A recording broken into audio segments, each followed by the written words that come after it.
Բայց սիրում եք այս գործը։ Դե իհարկե, ճիշտ ասած հիմա հոգնել եմ, բայց դնեմ ինչ անեմ, էլի գործ է էլի։ Հա, Աստծո պատենապատ սպառնում եմ։ Աստված օրհնի ձեզ։ Բոլոր Ամեն։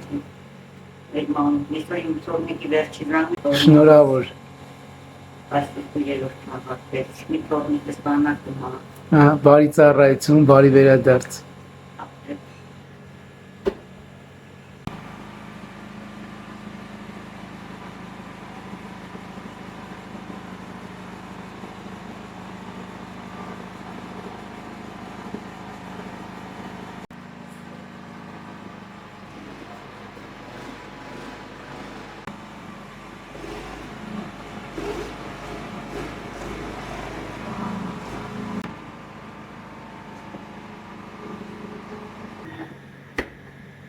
Այս ինչ հավես էր։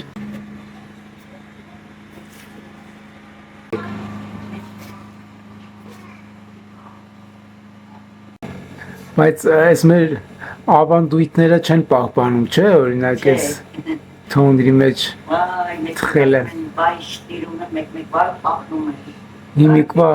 Հիմիկվա աղջիկները սովոր չեն։ Իսկ ես փոքր 10 կիլոյի մամաս մի մեշով գրնակ էր անել, գալիս լացնի։ Հիմա այդտեղի չեմ կարող, չէ՞ պետք է անես։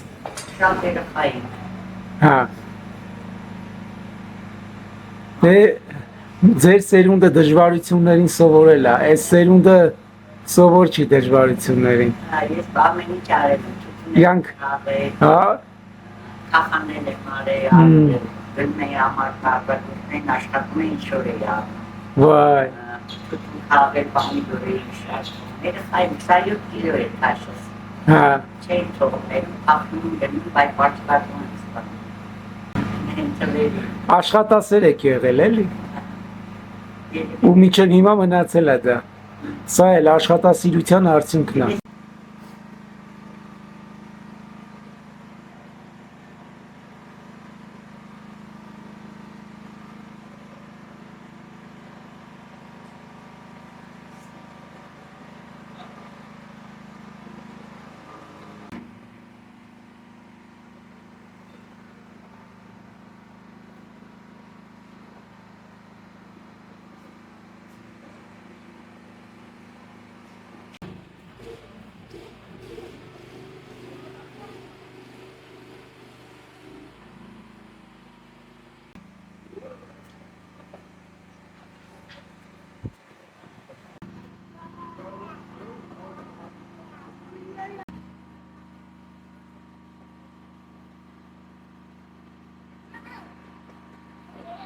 Դե ձեզ լավ աշխատանքային օր։ Ձեզ հաջողություն, առողջություն,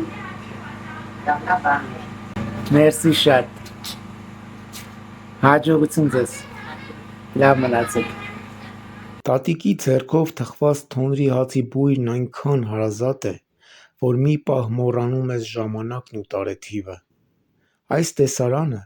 լի ջերմությամբ, հուշերով և հայկական ավանդույթով մի փոքրիկ պատուհան է դեպի մեր արմատները։